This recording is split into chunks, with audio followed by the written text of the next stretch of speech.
Hello again, and welcome to our video as a part of our K is for Keystone, an introduction to Pennsylvania's history unit.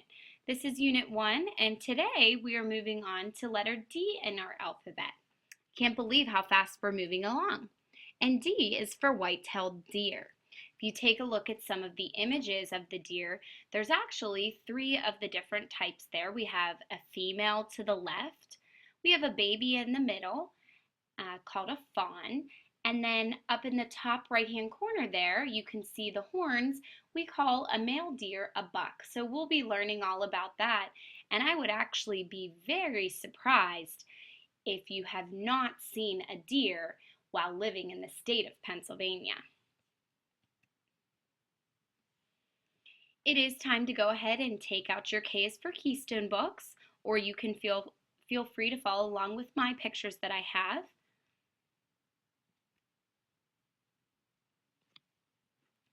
D is for white-tailed deer. Fawn, buck, and doe. Through wooded hills and valleys, gracefully they go. So if you take a look at the picture here, a fawn, you can see the spots. The spots let you know that this is a very young or like a baby deer. And it is called a fawn. Behind it, this is the mother. And the mother is called a doe.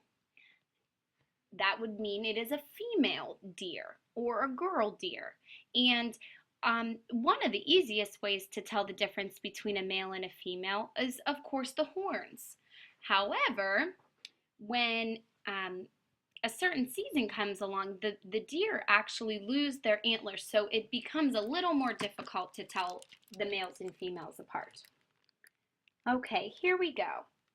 The white-tailed deer is our official state animal. Fawn, young deer, doe, female deer, and buck, male deer, thrive in Pennsylvania woodlands, but they can also be spotted grazing in fields. Early Native Americans and colonists relied on deer for food, clothing, and shelter. Today, they are protected by state game laws. Sportsmen hunt deer during specified dates, keeping deer population under control. So what that means is, in the state of Pennsylvania, we actually have quite a bit of white-tailed deer running around, and sometimes they can become hazardous because, unfortunately, I'm sure you may have seen a deer actually perhaps hit by a car laying on the side of the road, and when there becomes too many of them, they tend to run out in front of the road and near houses. So they do have laws where you might know somebody or someone in your family might be a hunter, and they're actually allowed to hunt deer, but only during certain times. And many people enjoy eating deer meat called venison. Okay, in the second paragraph it says, as you travel about Pennsylvania, keep an eye out for these other state symbols. Insect is the firefly, dog is the Great Dane, fish is the brook trout, bird the ruffed grouse, flower the mountain laurel, and tree the hemlock. And you might not have known, but each state has their own animal, flower, insect, fish, bird, and so on. And we're going to actually get some time to learn a little bit about some of Pennsylvania's different state symbols. But I wonder if it's because we see white-tailed deer so often, but it is Pennsylvania's official state animal.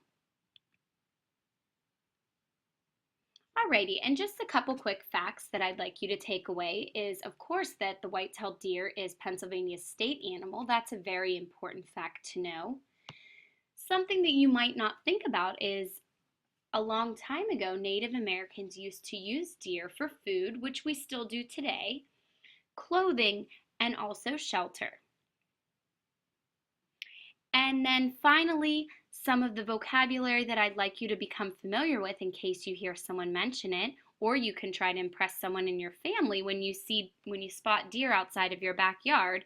A fawn is the young deer. A doe is the female deer. and then the buck is the male deer. That's all for today. I'll see you tomorrow for our video on letter E.